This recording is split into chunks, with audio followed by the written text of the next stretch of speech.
Muitíssimo boa noite a todos e a todas os presentes. Esse é mais um evento da Comissão de Direito Bancário da 125ª subseção da OAB Santana, São Paulo. É com enorme honra que nós estamos recebendo o Dr. Marco Antônio Kojelowski, que fará uma palestra sobre os desafios do direito bancário no ano de 2020. Antes da gente começar, eu gostaria de agradecer a toda a diretoria da OAB Santana, na figura do Dr. Peter Aparecido, que nos proporciona que seja feito esse trabalho de levar informação de qualidade a todos os que nos assistem e colaboram com a sua presença. Dr. Marco Antônio, eu gostaria de agradecer a sua presença. Nosso amigo Dr. Ricardo já nos disse que o senhor é um dos grandes responsáveis aqui por essa existência da comissão que eu tenho a honra de estar presidindo nesse momento. Então, eu gostaria de agradecer muito por o senhor estar aqui conosco. Como é que se diz? A gente vai estar colhendo um pouco do seu conhecimento, não é verdade?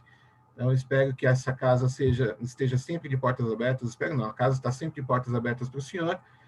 E eu gostaria que o senhor tomasse a palavra e começasse o evento assim que o senhor se sentir à vontade.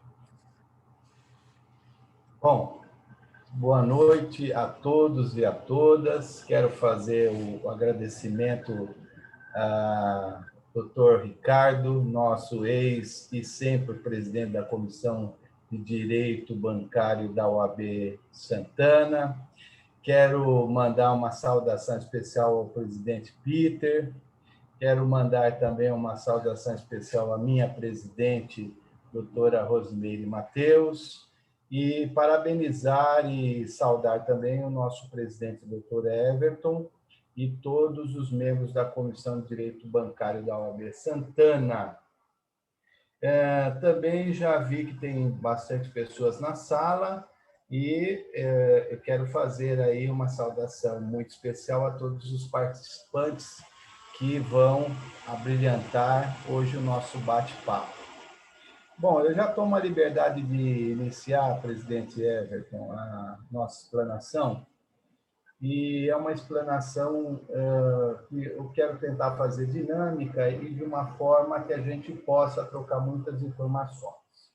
Então, o nome Desafio do Direito Bancário em 2020.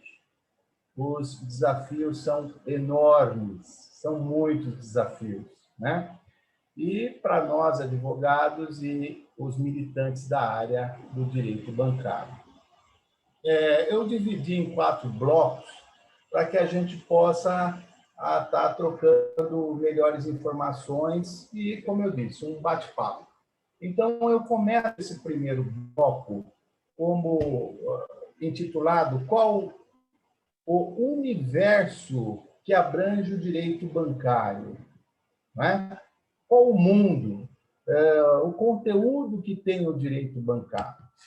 E aí, segundo a Agência Brasil, o economista da FEComércio, Dr. Christian Travasso, afirma que a parcela da população brasileira que tem conta em banco subiu 5 pontos percentuais esse ano em relação ao ano passado, atingindo 64% do total, ou correspondente a 86 milhões e 300 mil contas ou pessoas.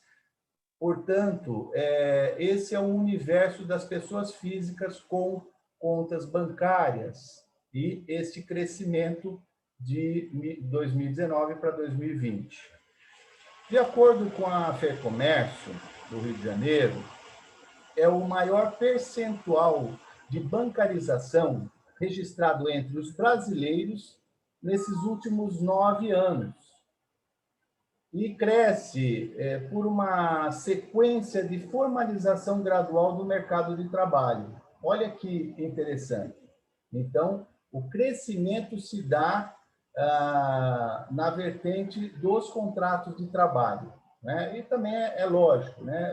Assim que a pessoa tem um contrato de trabalho, seja ele CLT, ou seja ele um contrato, ele precisa de uma conta bancária para receber o seu prolabore, o seu salário, né? E um ponto positivo no cenário atual de dificuldades na economia, porque não ocorreu de forma abrupta. Veio desde 2007, portanto, há 12, 13 anos, avançando ano a ano esse crescimento. A pesquisa feita no ano de 2007 aponta que de cada um brasileiro, de cada 3 brasileiros, só um tinha conta corrente, né? Então, houve esse crescimento de 2007 para 2020 para 86 milhões de contas, que equivale a 64% da população brasileira. Então, temos muitas contas ainda a abrir, mas já se vê o tamanho do direito bancário, deste universo, né?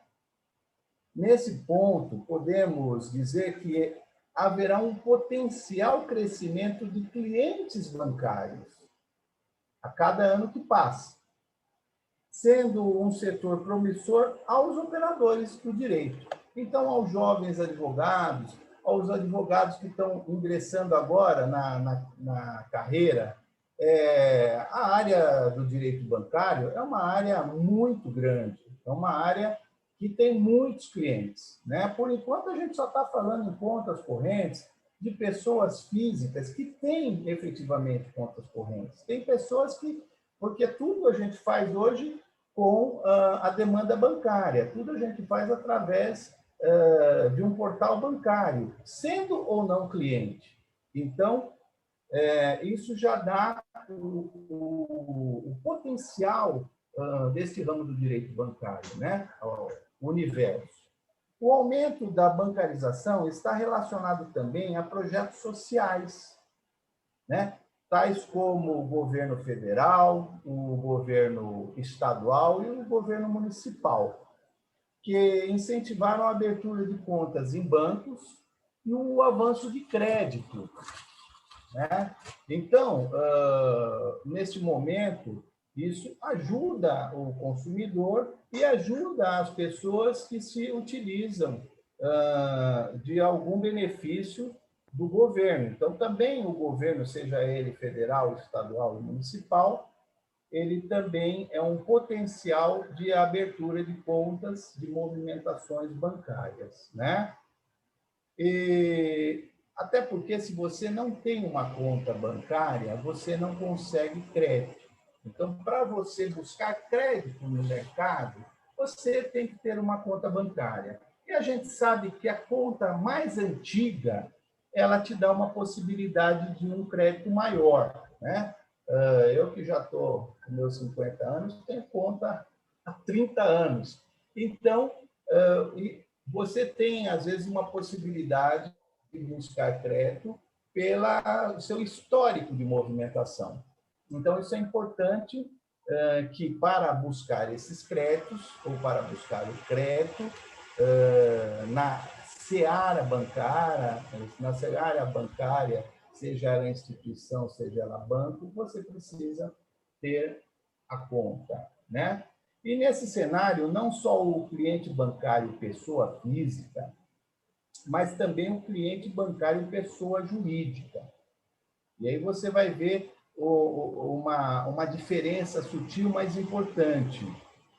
Via de regra, uma empresa ou um comércio ou uma indústria sempre tem mais de uma conta bancária, né? Devido ao grande movimento financeiro dessas contas bancárias do comércio, da indústria, tem a possibilidade de ter problemas com aquela instituição financeira, com aquele modalidade de contrato, com a forma que foi operada perante o banco, e também se torna um potencial cliente para o operador de direito. E digo que as empresas, de uma forma geral, empresas, comércios, lojas, redes de lojas, shoppings, indústrias, né? Indústria pequena, média, é um potencial de clientes para o ramo do direito bancário muito grande, porque eles fazem todas as movimentações, seja o recebimento dos clientes, seja o pagamento dos fornecedores, insumos, produtos, benefícios, né? Folha de pagamento. Então, essa movimentação, se inadequada ou se não bem estruturada, pode gerar algum problema para o cliente bancário, pessoa jurídica. Além de prestar serviços para a pessoa física, o advogado, o escritório de advocacia, também pode prestar serviços para a própria instituição financeira, né? Para os bancos, para as instituições financeiras, instituições de créditos, e hoje também tem a nova modalidade, que são as fintechs, né? São as novas startups que estão lançando vários produtos da área bancária no nosso sistema, no nosso comércio, no nosso dia a dia. Então, são potenciais clientes para os advogados que atuam, que militam na área do direito bancário. E todos precisam do escritório de advocacia, do advogado, enfim. Para as consultas, que é importantíssimo, né? Então, a prestação de serviço de consultoria, como para o contencioso. E na área das instituições financeiras, bancos, também o contencioso de massa, que hoje muitos escritórios atuam para o contencioso de massa, que é um segmento muito forte no ramo do direito bancário. Então, com isso, eu fecho o primeiro bloco para que a gente tenha noção de onde nós vamos atingir, qual que é o mundo, qual que é o universo do direito bancário. Então, ele é muito grande. Nós estamos falando que todas as empresas do Brasil têm uma conta bancária. Nós estamos falando que todas as indústrias têm uma conta bancária. Mas aquelas 86 milhões de conta bancária, hoje nós devemos ter mais de 200 milhões de contas, né? E aí nós vamos ver o que vai refletir uma conta bancária, o que vai refletir o dia a dia do empresário, da necessidade desse empresário com a advocacia, com o escritório de advocacia, com o advogado que atua no ramo do direito bancário. Então, pois bem, as perguntas serão ao final, né, doutor? Presidente. Sim, o senhor pode continuar, a gente vai fazer um bloco de perguntas ao final. Quem quiser colocar no chat, eu vou estar retransmitindo as perguntas. E o senhor pode continuar, pode ficar à vontade, por favor. Muito bem. Então, a gente tendo agora a noção do universo do direito bancário, vamos entrar aqui no segundo bloco, que quais são as áreas do direito afim ao direito bancário. Né? Então, quais são as áreas que comungam com o direito bancário? Quais são as áreas do direito que estão ao lado do direito bancário? Eu digo, sem exceção, são todas as áreas do direito. Todas, sem exceção. Toda e qualquer área que a gente possa falar, direito da família e sucessões, o direito imobiliário, o direito do consumidor, qualquer relação do direito, ela está paralela ao direito bancário e vice-versa, né? Então, eu coloquei aqui um material que está mais atualizado com o nosso dia a dia, né? Então, aqui eu chamo a atenção do LGPD, né? Lei Geral de Proteção de Dados. Então, tem uma matéria que eu coloquei para a gente debater, que foi publicada pelo veículo Minuto da Segurança, fonte Ministério Público do Distrito Federal. E também está no site Programa Encontros e Reencontros das minhas amigas lá, que tem um material de direito muito. O que essa matéria nos traz? A Justiça aplicou a LGPD, Lei Geral de Proteção de Dados, à Serasa Experian, um dos maiores bancos de dados do país. E, sem medo de errar, é o maior banco de dados do país. Existem outros grandes bancos de dados. A Boa Vista, a SCPC, né? São outros grandes bancos de dados. Mas o Serasa, ele tem um banco de dados complexo. Por quê? As informações vêm dos próprios bancos. Os próprios bancos que alimentam o Serasa com as informações dos seus clientes bancários. Pois bem, e a Justiça aplicou a LGPD no Serasa após uma investigação do Ministério Público do Distrito Federal e pede ao Serasa a suspender a comercialização de dados de pessoas dos titulares por meio de produtos. O Serasa ele tem 2 produtos que ele vende, que chama lista online e prospecção de clientes, sob pena de culminação da multa diária, que está lá na própria lei. Esses 2 produtos do Serasa são produtos advindos daquele banco de dados. Então, é lógico, ele tem milhões de informações de clientes bancários. E aí ele potencializa isso para fazer esses 2 subprodutos que são a coqueluche do Serasa. Os grandes magazines, redes de lojas, eles vão e compram a lista online.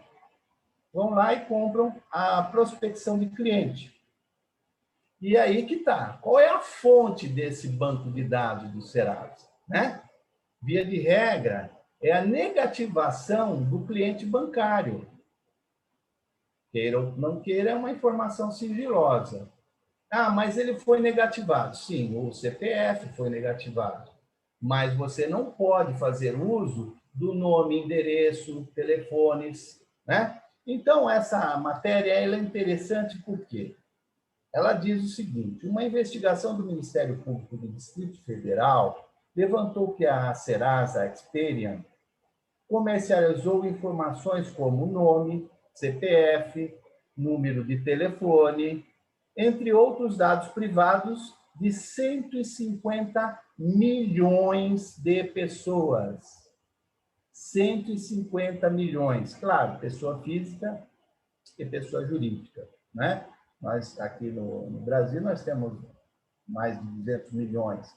Mas aqui, esses 150 milhões está compreendido pessoa física e pessoa jurídica. Mas, por aí, a gente vê o tamanho do banco de dados da Serasa, né? Como eu disse, eu acho que é o maior do Brasil. E eles, com essas informações, o Tribunal de Justiça do Distrito Federal deu ao Ministério Público do Distrito Federal uma antecipação de tutela para suspender a venda de dados de pessoas, de consumidores, né? Eu entendo também que clientes bancários. Depois a gente entra um pouquinho consumidor e cliente bancário. Às vezes, o cliente bancário é o cliente do banco. O consumidor, às vezes, ele vai lá pagar uma conta ou ele vai lá fazer uma negociação, mas ele não é cliente daquele banco, né? Ele está fazendo uma transação bancária naquele banco, mas ele não é o cliente. Então, por isso a gente fala consumidor do cliente bancário. O direito é o mesmo, mas, claro, juridicamente tem diferenças, né? A decisão foi expedida agora, dia 20 do 11, 20 de novembro, e deriva da ação civil pública ajuizada pela Unidade Especial de Proteção de Dados e Inteligência Artificial, SPEC. De acordo com o órgão, a empresa vende os dados do consumidor pelo preço de, olha o preço, 98 centavos por pessoa cadastrada. Menos de R$1, né? Então, nós estamos falando aqui que quem compra isso, que são as grandes empresas, claro. Ele vai comprar um acervo de 10 mil fichas, 10 mil cadastros, 50 mil cadastros, depende muito do potencial de venda. Agora, nesse nosso época da pandemia, as empresas estão precisando de banco de dados para vender pela internet. Então, ele compra a menos de R$1 por cadastro, certo? A Serasa pratica a 98 centavos por pessoa cadastrada, para fins de publicidade, para as companhias interessadas na captação de novos clientes. É exatamente isso. Então, você vai pegar um banco de dados que veio do banco, para que a Serasa coloque na lista negra, ou lista de proteção ao crédito, e ela pega este banco de dados e vende a 98 centavos. Então, obviamente, houve a tutela antecipada, impedindo a comercialização destes bancos de dados. O que é importante? A Lei Geral de Proteção de Dados, em seu artigo 7º, inciso 1º, ela diz que o tratamento de dados pessoais somente poderá ser realizado nas seguintes hipóteses. Inciso 1º, mediante fornecimento de consentimento pelo titular. O titular das informações, o nome, CPF, telefones e outras informações, o titular, ele tem que consentir para poder divulgar, vender, tratar. Lá na LGPD está tratar, mas é vender, passar adiante, enfim, o nome que se dá, qualquer nome que se dá, não pode. Se não consentir, não pode. Então, aqui, faço a minha pergunta a todos os participantes. Podem vender os dados das pessoas cadastradas naquele banco de dados sem o consentimento do titular? A resposta, não. Então, está muito claro. Aqui eu não estou falando, não estou julgando empresa, pelo contrário, eu tenho o maior respeito a todos os bancos de dados, mas eu estou falando do que está acontecendo na justiça. Isso aqui é uma ação do Ministério Público do Distrito Federal. E ele já teve uma tutela, uma antecipação de tutela para a paralisação, a suspensão da venda desses bancos de dados. Tá? Bom, então eu acho que agora a gente já pode atingir o terceiro bloco, que a gente já sabe o universo que tem, que a gente, o direito bancário tem, o mundo que ele tem, conteúdo, e aonde ele pode chegar, né? E que as áreas que comungam, né, o direito afim do direito bancário, que são todas. Aqui a gente pegou esta nova lei, muito importante, que inclusive vai impactar no próprio banco, na própria relação bancária. Agora nós vamos abordar o terceiro bloco, as modalidades bancárias, contratos bancários, coloco PIX, que nós vamos falar um pouquinho de PIX, e todos os relacionamentos de clientes bancários, né? O contrato bancário é o negócio jurídico, né? Os contratos bancários são o negócio jurídico entre o banco e o cliente bancário. Os contratos bancários podem ser confundidos com contratos comerciais ou contratos civis? Não. É muito fácil. Pois, para ter um contrato bancário, uma das partes tem que ser o banco. E, para ser banco, obrigatoriamente, ele tem que ter uma autorização de funcionamento do Banco Central. Eu sou banco. Não, você não é banco. Cadê a sua autorização do Banco Central de São Paulo? Ah, não tem. Então, você não é banco. Então, uma das partes tem que ser o banco, ou a instituição financeira, e a outra, o cliente daquela instituição. Então, aí está formado o negócio jurídico. Isso é importante. Portanto, se não pode ter contrato bancário com quem não é autorizado pelo Banco Central, sob pena de crime, e para mim é o crime de usura, né? A pessoa do agiota, né? E muitas pessoas falam que não, quer dizer, é uma polêmica. Mas se você não é banco, e se você empresta dinheiro a juros, você pode estar enquadrado no crime de usura. Vão ter detalhes aí para esse enquadramento, essa tipificação, né? Eu até coloco aqui uma curiosidade. A Lei 1521 de 1951, né?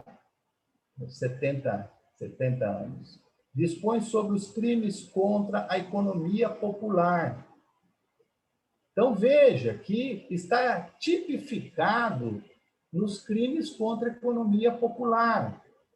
Em seu artigo 4º, a norma prevê o crime de usura pecuniária ou real e descreve a conduta delituosa como sendo o ato de cobrar juros e outros tipos de taxas ou descontos superiores aos limites legais.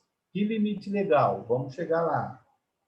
Ou realizar contratos abusando de situações de necessidade da outra parte para obter lucro excessivo. A gente vê isso, né, presidente? Vê isso direto.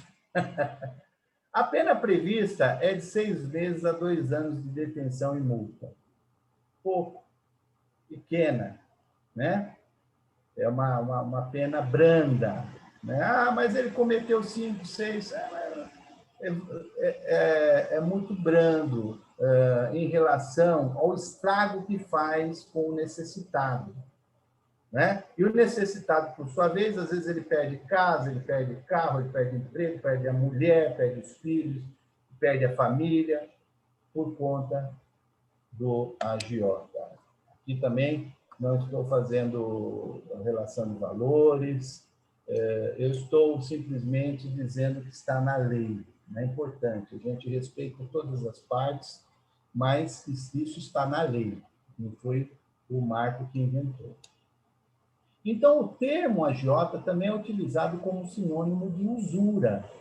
Todavia, a cobrança de ágios, dentro do limite legal, não é considerado crime. É exatamente o que os bancos fazem quando emprestam dinheiro.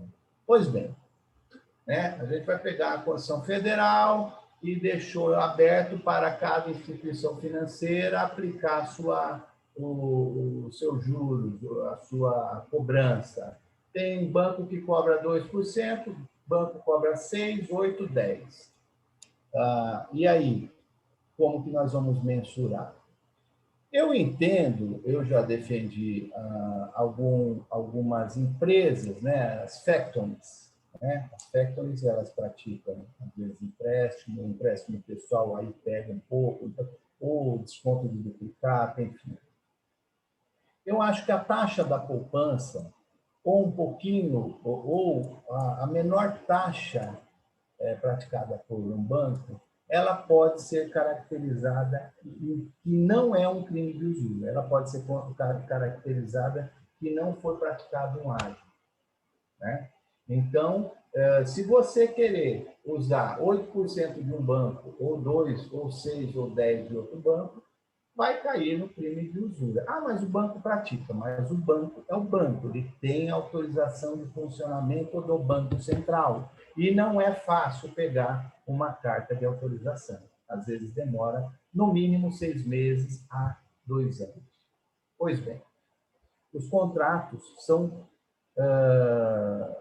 diversos, né? Mas aqui eu fiz uma linha bem rápida dos contratos mais utilizados, as operações mais utilizadas na relação bancária. O contrato de conta corrente ou de conta especial. Faço uma pergunta aos senhores. Quem já leu esse contrato? Ninguém. Mas aí está o nosso grande erro, né? é um contrato que a gente tem que ler. Mas é tudo igual. Não, não. De um banco é totalmente diferente do outro. Então, aí que está o macete. Aí que está a diferença. Mas por que ele colocou aquilo no contrato do banco A e do banco B tem X coisa? Então, aí você começa a pesquisar, você começa a identificar essas diferenças, que pode ser uma manobra jurídica, que pode estar correta e que pode estar fora do contexto legal. E você pode questionar. Então, o contrato bancário, no meu pensamento, fiz algumas pesquisas, e é o contrato do conta corrente e o contrato do conta especial. Cada banco se utiliza de um termo LIS, enfim. O que é importante, que atualmente muitos bancos estão fazendo a conta múltipla. Então, se tem uma conta, ela é o quê? Conta corrente, conta especial, ela é aplicação, ela é poupança, ela é uma conta múltipla, né? Aí você vai e fala assim, pô, eu deixei 40 mil reais na conta poupança e está lá na lei, não é impenhorável. Não, mas o juiz fala, não, você estava na conta múltipla. Você fica transferindo para a poupança todo dia e voltando todo dia para a conta corrente. Essa não é a finalidade da conta poupança. Pô, perdi a ação. Como eu vou falar com o meu cliente? Por isso que você tem que observar. É uma conta múltipla? É uma conta poupança? Bom, e aí tem uma variedade de contratos. Aqui eu estou fazendo também o cartão de crédito, porque agora todos os bancos têm. Antigamente era administradora do cartão de crédito, independente do banco. Hoje o banco tem um leque de opções, uma prateleira cheia de produtos. E o cartão de crédito já está atrelado ao cheque especial, que já está atrelado à conta corrente. Olha a bagunça, é a conta múltipla. Pô, mas eu passei no cartão de crédito, aí debitaram do meu cheque especial, e aí quando eu fui ver, eu paguei 25% no mês. Por isso que você tem que observar. Aí tem alguns movimentos bancários que são muito potenciais, exponenciais no comércio, na indústria, que é o contrato de boletos de banco, né? Boletos de pagamento, né? O DDA, tem as transferências bancárias, que nós vamos falar, vou deixar por último, a aplicação, a poupança, que é lei, o empréstimo também, que é lei, mas que tem contrato, que às vezes está lá naquela conta múltipla, o mútuo, o financiamento. Esse a gente costuma ler, porque tem imóvel, você vai lá com o teu cliente, é importante também. Mas no financiamento eu vou colocar aqui uma pimenta. Os bancos, via de regra, falam que o pagamento tem que ser através da conta corrente. Eu questiono muito. Eu questiono muito. Por quê? A pessoa que faz o financiamento bancário, pessoa que vai lá comprar a casa própria e já está fazendo um contrato de financiamento e não tem conta corrente naquela instituição, por que ele tem que ter uma conta para pagar a parcela mensal? Se ele já paga seguro, paga isso, paga aquilo, ele paga tudo. Aí ele vai ter que ter uma conta para pagar. Bom, ele assina, se obriga a ter a conta, aí, via de regra, ele atrasa um pagamento, quando ele vai ver, a conta especial pegou o dinheiro da parcela. Ele está pago. Aí,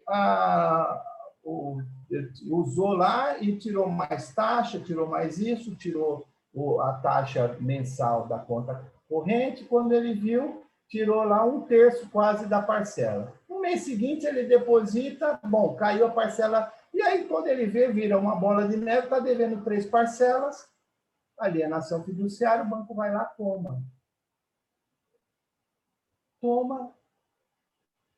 o teu apartamento, toma a tua residência, toma a tua propriedade, por causa de uma conta bancária.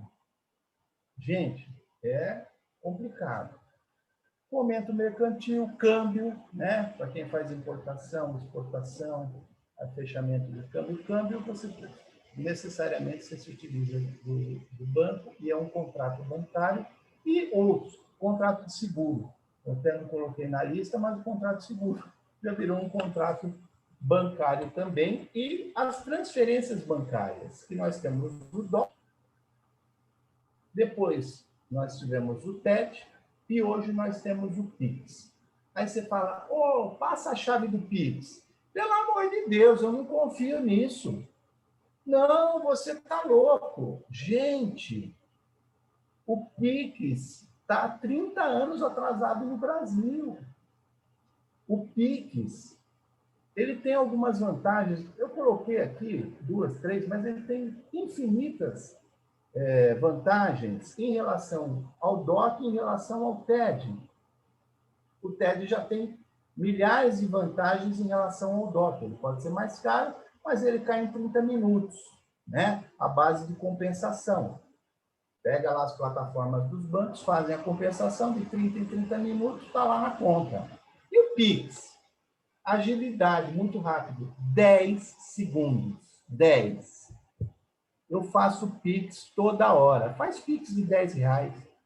Faz um Pix de R$20. Se tem 2 contas, faz um para o outro, outro para o outro. Você não vai pagar. Pix não paga. Pix é digital. E antes de você fechar o aplicativo do banco, que você mandou o dinheiro para outra conta, já está sinalizando a outra conta que recebeu. É muito rápido. Então, tem agilidade. Eu não vendo Pix, eu não tô... Isso é feito pelo Banco Central, mas já as próprias instituições que não são bancos estão utilizando Pix, né?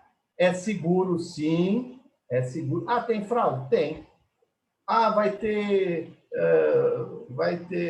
clonagem? Vai ter.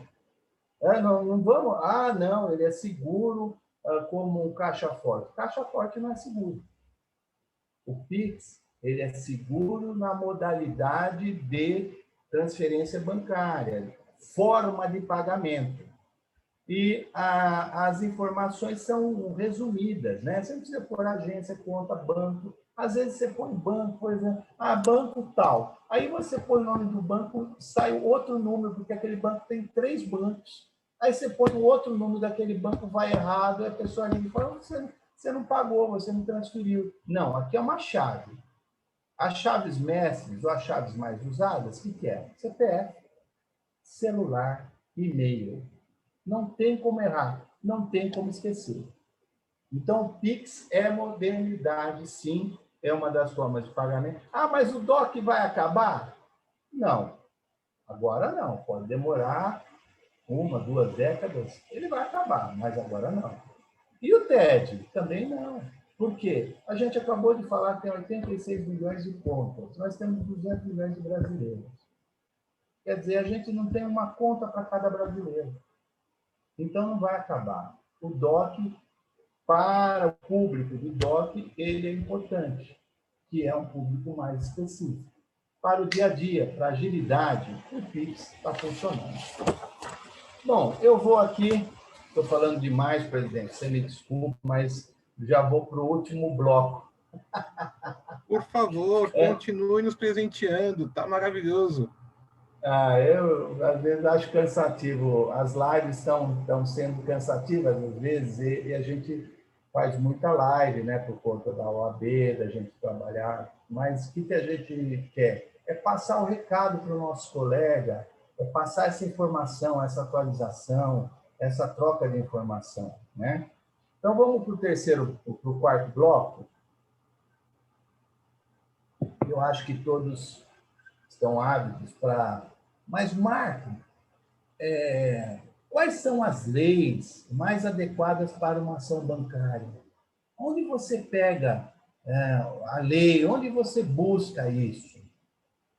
Então, eu fiz aqui um resumo, mas vamos sintetizar. O arcabouço de leis extravagantes É uma tônica para buscar os direitos do cliente bancário.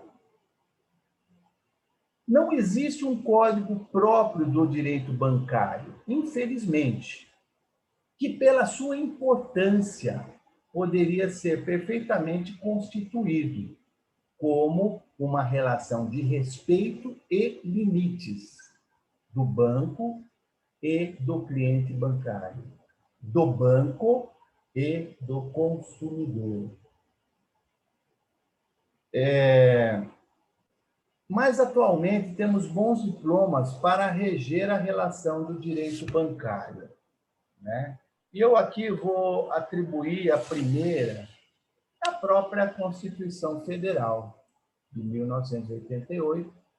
Ela tem uma parte, alguns capítulos, tanto para o direito bancário, como para a relação de consumo. Como a gente disse, o cliente bancário também é um consumidor ou tem o direito de um consumidor. Portanto, a Constituição Federal é um dos instrumentos mais utilizados para a discussão da relação do direito bancário, né?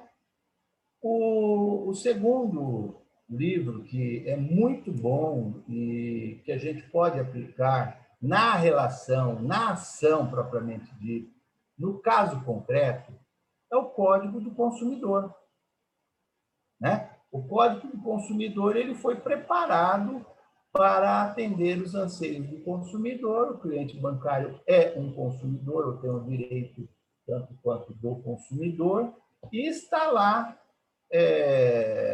na própria lei, né? Lei 8.078 de 1990, portanto, completamos no dia 11 de setembro, completamos 30 anos de Código do Consumidor e a gente tem um arcabouço enorme do direito do cliente bancário, do direito bancário.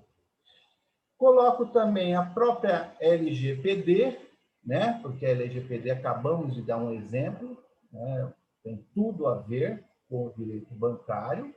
Nós estamos falando de bancos de dados, de informações sigilosas, e que essas informações não podem ser vendidas a granel. Você não pode pegar o banco de dados do banco X, Y, Z e falar, toma, olha, eu tenho aqui 10 milhões, aqui eu vendo a 50 centavos. Negativo. Agora tem a LGPD. Mas antes da LGPD, também tem um outro instrumento que a gente pode utilizar, que é o Marco Civil da Internet. A gente pode utilizar ele, e ele, combinado com a LGPD, combinado com o Código do Consumidor, combinado com a Constituição Federal. Está tudo ali, ó. Né? Eu também acho muito bacana as portarias e normas do Banco Central, sempre a gente buscar essas normas extravagantes, porque essas normas, elas são conteúdo formatado pelo Banco Central, que é o especialista na área do direito bancário. Então, às vezes, você pode trazer uma norma que atende aquele caso, que atende o seu cliente, seja ele banco, seja ele o cliente bancário. E também nós temos as jurisprudências do Tribunal de Justiça do Estado de São Paulo, todos os tribunais do TRF tem banco que você tem caixa, né? Você tem que tocar lá pelo TRF. Então, tem muita norma no TRF e no STJ, né? No Egrégio Superior Tribunal de Justiça, ele tem um conteúdo de jurisprudências muito boa, que a gente pode se utilizar para, então, estar preparando uma ação no sentido de defender os interesses do seu cliente. Eu acho que com esses quatro blocos de troca de ideia, de informação, a gente pode ter uma noção do nosso querido direito bancário eu espero, sinceramente, que eu passei uma mensagem positiva. Agradeço muito ao presidente pelo convite e fico à disposição de todos. Muito obrigado pela atenção. Eu gostaria de agradecer demais tudo que foi feito até aqui. A gente ainda tem algumas perguntas que, se o senhor puder disponibilizar mais um pouquinho do tempo, eu gostaria de transmitir ao senhor, para que a gente possa ter mais um pouquinho aí da honra de ter o seu conhecimento compartilhado. Mas até aqui eu quero dizer que foi maravilhoso, sensacional. Direito bancário é um assunto pelo qual eu tenho verdadeira paixão. Sempre que eu me vejo discutindo direito bancário, eu me vejo pensando e querendo falar e discutir e colocar o dedo na ferida, porque isso realmente é sensacional. Eu vou começar do final para o começo, doutor. Quando eu espero que o senhor venha participar de alguns eventos futuros, mas o senhor vai me ver falando aqui algumas vezes que eu acho que a luta que a gente faz aqui, uma das batalhas que a gente batalha dentro da nossa Comissão de Direito Bancário, é justamente a criação de um código bancário. O senhor falou de vários diplomas legais, que de fato são aqueles diplomas que a gente utiliza nas nossas ações, são aqueles diplomas que a gente vai buscar o regramento para, nas ações do dia a dia, a gente fazer ali construir as nossas teses jurídicas. Mas eu, de fato, acho que precisa de uma regulamentação específica, sobretudo dentro do aspecto que, se a gente for perceber que as relações bancárias, elas são muito específicas. Dentro daquilo, de algumas coisas que o senhor disse, eu vou concluir rapidinho aqui, eu acho que os bancos, eles se utilizaram de algumas artimanhas, e eu estou falando artimanha no sentido bom da coisa, não estou querendo dizer que eles foram malandros ou tentaram ser de alguma maneira desonestos, mas que criaram mecanismos para fugir dos regulamentos tradicionais e que eles pudessem, de fato, vender os produtos que estavam colocando no mercado sem algumas amarras que inviabilizariam para eles, bancos, aquela comercialização. Contudo, isso deixou o lado hipossuficiente, o consumidor ou o tomador daquele crédito numa situação muito desfavorável. Pelo menos é assim que eu enxergo. Dentro disso, tem uma pergunta aqui: qual a sua posição, como o senhor vê as revisionais de contrato bancário? O senhor acha que ainda são viáveis? Se forem, quais as principais teses que o senhor vê com real potencial de êxito, para que a gente, advogado, possa batalhar? Bom, obrigado, são excelentes colocações. Eu acho que para a gente ter um código bancário, nós vamos ter que evoluir alguns posicionamentos e pensamentos. Eu vejo que a FEBRABAN, desculpa falar, ela é muito forte no sentido que ela poderia, junto com o Banco Central e outros órgãos, estar impulsionando a Câmara dos Deputados para alguns deputados abraçarem essa causa. Mas ela prefere estar normatizando de uma forma interna. É bom? Claro que é bom, mas a gente precisa, talvez, de um código, né? Um código sintético, um código reduzido, mas com normas claras, né? E limites e respeito, né? Então, nós teríamos que ter uma lei, e para fazer essa lei, a gente precisa ter um grupo de deputados desenvolvendo isso com os órgãos. A gente não tem no Poder Judiciário uma vara especializada do direito bancário em São Paulo, no estado Que é de uma São pena. Paulo. Então, você vê que o próprio Poder Judiciário, ele sabe que o conteúdo bancário é quase um terço das ações que tem no Estado de São Paulo. Hoje nós estamos falando em mais de 23 milhões de ações só no Tribunal de Justiça do Estado de São Paulo. Você pode colocar que quase um terço disso é demandas envolvendo o direito bancário, e nós não temos varas especializadas. Então, não temos órgãos que estão batalhando para isso. Não temos deputados, senadores que estão batalhando para isso. Nós perdemos o Banco do Estado de São Paulo, que era um banco que tinha toda uma história, e nós perdemos. Se está certo, se está errado, se foi mal gerido, mas era o Banespa, perdemos. Então, você percebe, doutor, que nós não estamos, nós, sociedade brasileira, nós não estamos dedicando o merecimento que tem o direito bancário. Portanto, eu acho importante ter um código de direito bancário, e não precisa ser um código com 200 artigos, um código com de 80 a 100 artigos no máximo, né? Pode iniciar esse código com 60, 70 artigos, limitando as responsabilidades das duas partes. Não estou falando só do banco, da instituição, das fintechs, né? Essas startups estão que nem pipoca. Vai ter problema.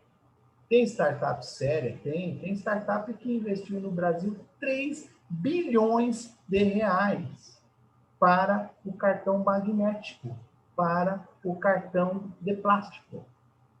3 bilhões de reais. Então, uma startup, aliás, ela é do exterior. Então, veio para cá.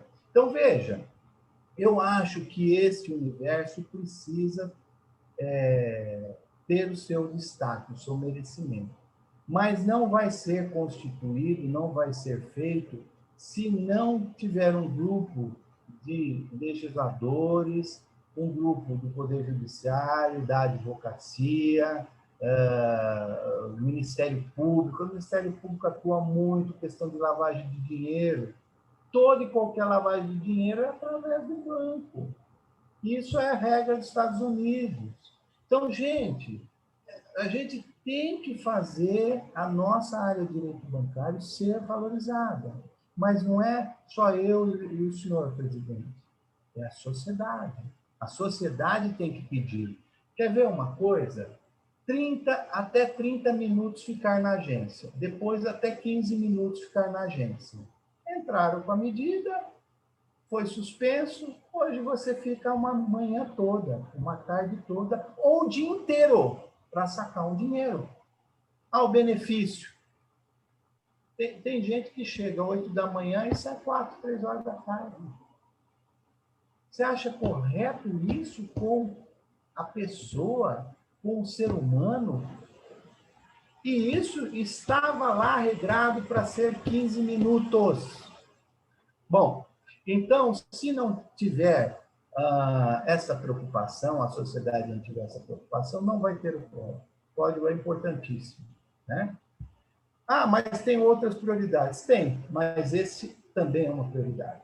Segundo, com relação às revisionais. Eu acho que, em São Paulo, o Tribunal de Justiça de São Paulo, ele tem um entendimento das revisionais. Primeiro que houve uma avalanche de processos, como se fosse cola-copia, com um entendimento. Mas no Rio Grande do Sul, 50% deu certo. Porque eles entraram com modalidades diferentes. O Tribunal de Justiça do Rio Grande do Sul tem uma interpretação diferente. Ele é consumerista, ele é para o lado do cliente bancário, ele protege essa relação. E o Tribunal de Justiça do Estado de São Paulo, ele é mais legalista. E aí a gente, mas você assinou o contrato. Não, mas você assinou porque você estava desesperado.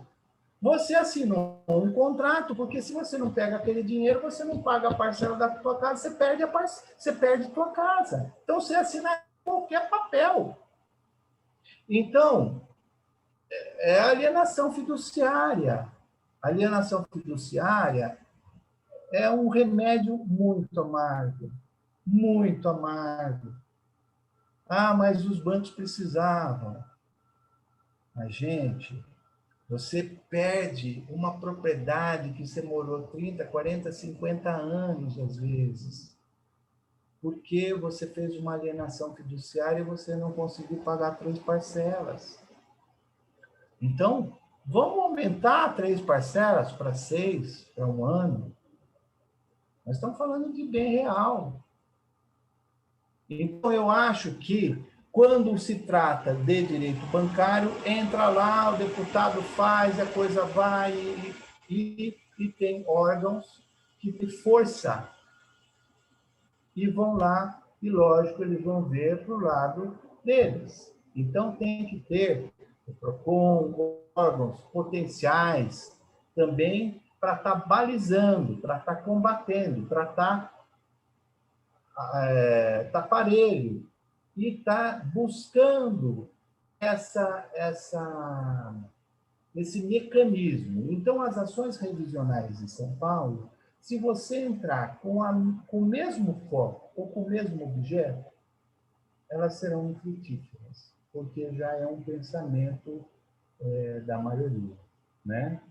Agora, e outra coisa também, né?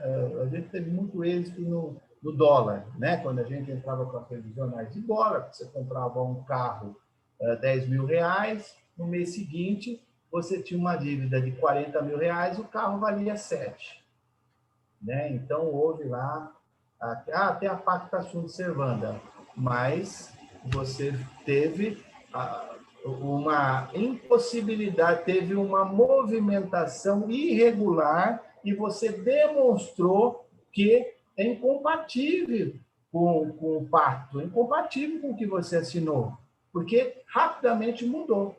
Né? Então, hoje, a estabilidade da moeda, mas, por exemplo, a pandemia, eu fiz algumas matérias, algumas lives, que a pandemia é um potencial modificador dos contratos, né?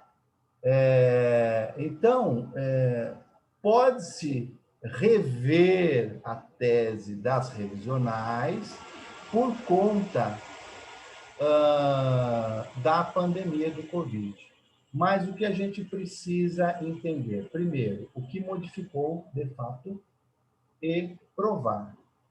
Né? Então, a gente tem que realmente provar, tem que chegar com um laudo baseado naquilo que era, naquilo que é. Se não tiver uma lei para isso, porque o governo federal acabou editando várias leis, mas você pode vir a discutir esse pacto, né? Na nossa teoria do rebus sic stantibus, né? A teoria da imprevisibilidade. Então, o rebus sic stantibus é o remédio para combater a pacta sunt servanda na pandemia, mas tem que provar e tem que estar tecnicamente bem estruturado. Eu acho, foi o doutor Ricardo que perguntou, né? Mas eu acho que é essa a resposta. Eu concordo com o doutor engenheiro do Miguel, principalmente quando a gente fala das diferenças dos tribunais de justiça do Rio Grande do Sul e São Paulo. O Rio Grande do Sul está na vanguarda do direito consumerista, do direito bancário. Talvez, e não será uma coincidência, esse movimento se inicie por ali, pelo Rio Grande do Sul, esse movimento de criação, esse movimento legislativo, no sentido da gente ter uma legislação bancária específica. Mas seja de onde vier o movimento, de onde quer que essa luz se acenda, será muito bem-vinda, porque, de fato, a gente precisa disso. Eu tenho certeza que pessoas como o doutor Ricardo, como o senhor, como eu também, eu com mais modéstia do que vocês, mas estaremos sempre dispostos aí a contribuir com isso com esse surgimento. Agora, mudando um pouquinho de assunto e voltando para o começo aqui da sua exposição, a gente está falando, a gente passa por um momento de pandemia, por um momento em que as relações humanas elas estão se modificando, e por um momento onde as relações comerciais, por consequência dessa modificação das relações humanas, acabam também sofrendo uma grande modificação. E nesse sentido vem a tecnologia. Os bancos sempre estiveram na vanguarda dessa tecnologia. Muita tecnologia que a gente utiliza hoje em dia como normal, que os jovens, os mais jovens do que nós aqui que estamos acompanhando, entendem como absolutamente comum fazer um saque num caixa eletrônico, ou programar um saque num caixa eletrônico através dos seus celulares, somente até ali o equipamento buscar o dinheiro, que é absolutamente comum. Muitas pessoas não conhecem sequer essa possibilidade. Então, nesse momento de pandemia, a tecnologia se tornou essencial. O senhor vê esse movimento como uma antecipação de futuro? Ou seja, o senhor acha que isso vai acelerar o movimento que os bancos vinham fazendo de fechamento de agências, de abertura, de diminuição, talvez, do tamanho das agências? Nós temos muitas aqui em São Paulo, na capital, mega agências. A gente entra, são 100 não sei quantos metros quadrados de agência, não sei quantos funcionários ali dentro para poder dar um atendimento. E também tem alguns outros bancos menores que têm aquelas pequenas lojas que fazem um atendimento específico daquele cliente que precisa resolver um problema presencialmente. O senhor enxerga isso como um movimento que está acontecendo ou como um mero efeito da pandemia? Bom, mais uma excelente pergunta. Vai dar trabalho, mas a gente gosta. Ó, presidente, a tecnologia dos bancos, ela é poderosa porque alguns bancos colocam 3% do faturamento, alguns bancos colocam 5% do faturamento em tecnologia. Posso te dizer que quem, acima dos bancos, pensa em tecnologia são os exércitos, a guerra. A guerra ganha de tudo. Fórmula 1 veio da guerra. Tecnologia bancária veio da guerra. Tudo veio da guerra. Mas hoje quem mais põe grana são os bancos. Então os bancos são maiores investidores de tecnologia. Por quê? Se entra um hacker, ele faz um verdadeiro estrago. Não é porque ele rouba milhões. Isso é matéria-prima do banco, o risco é do banco, o banco aciona o seguro paga. Mas ele faz estrago porque ele entra nas contas bancárias de pessoas. Tem pessoa que acaba perdendo tudo por conta disso, tem pessoa que tem que entrar com ações, enfim. Então, eles investem muito. Óbvio, eles investem não só contra hacker, para seguro dos seus bancos de dados, seguro das suas transações bancárias, mas também para redução de custo. Só que, na outra ponta, nós temos um sindicato dos funcionários de bancos muito forte e atuante, que também ele caminha paralelamente aos bancos. Lógico, os bancos têm um poder financeiro, têm um poder político, mas hoje a classe operária bancária é uma classe que tem os seus advogados, o seu sindicato também combatendo para escravidão, para cortes abruptos. Agora, hoje nós estamos na época da pandemia. Eu posso te dizer que a pandemia está sendo maior do que a tecnologia no sentido de redução de agência. Então, pode ser um exponencial de fechar unidades por conta da pandemia. Aí nós temos que tentar interpretar, ou tem que entender se o banco usa a pandemia, se aquela instituição financeira usa a pandemia para fechar, ou se a pandemia fez com que ele tenha que reduzir o custo. E a tecnologia, ela vem na retaguarda, como você falou, presidente, porque não para de crescer o crime digital, o crime cibernético. E você vê que os crimes são cometidos em outro país. O criminoso estava lá em Portugal, entrou no site do tribunal. O criminoso está nos Estados Unidos e entrou no banco de dados do banco Y. Então, o que acontece? Que a tecnologia ela tem que estar a um passo do criminoso ou para e passo ao criminoso, porque senão vai ter problema. Com relação à tecnologia utilizada pelo banco para redução de custo, tem que ser uma coisa proporcional. O banco ele não pode chegar e começar a fazer tudo.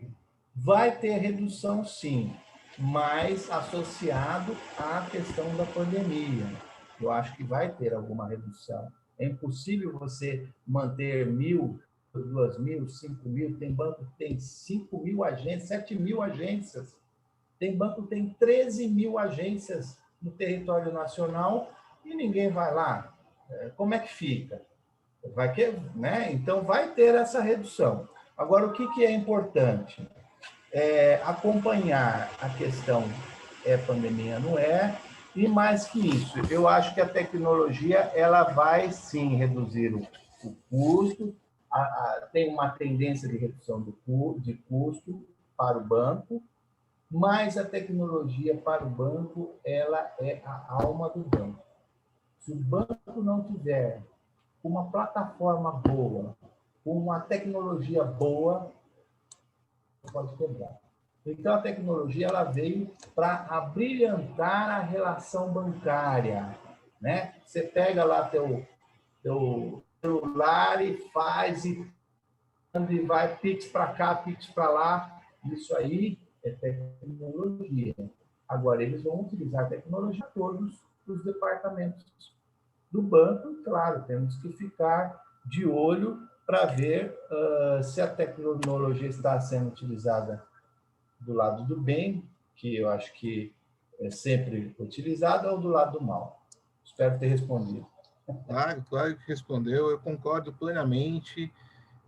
Eu acho que esse movimento que a gente enxerga, eu enxergo ele como esse movimento de tecnologia que a gente vê os bancos promovendo.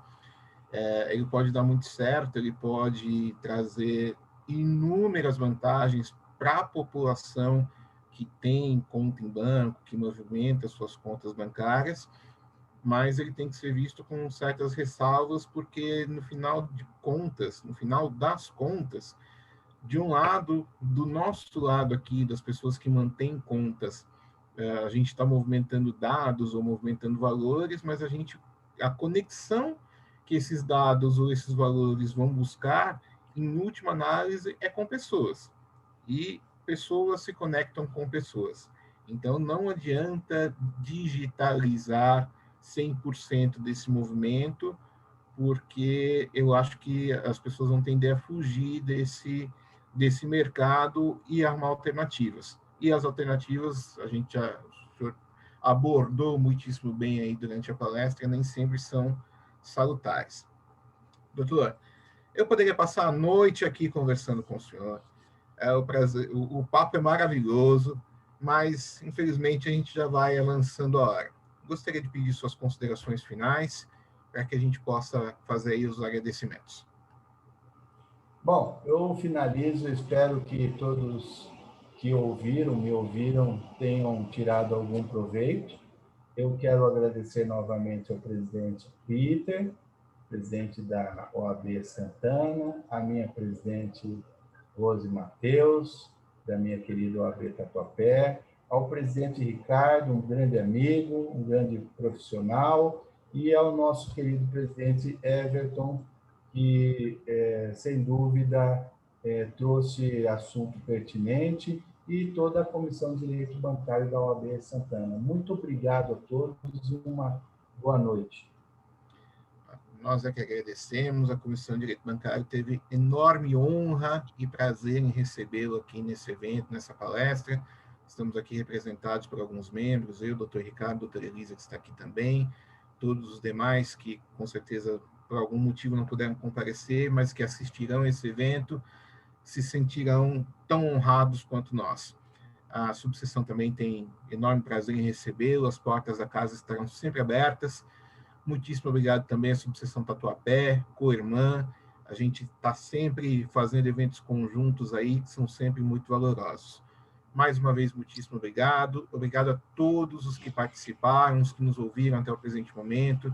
Eu deixei o meu e-mail à disposição para quem quiser o material que o doutor Marco Antônio disponibilizou para embasar essa palestra. Quem quiser entrar em contato comigo por e-mail, everton.garcia@adv.oabsp.org.br, eu farei o encaminhamento desse material. Ok, pessoal? Uma grande noite, uma excelente noite. Doutor, já aviso que eu vou convidá-lo novamente assim que possível. Um forte abraço a todos. Até a próxima, pessoal. Obrigado.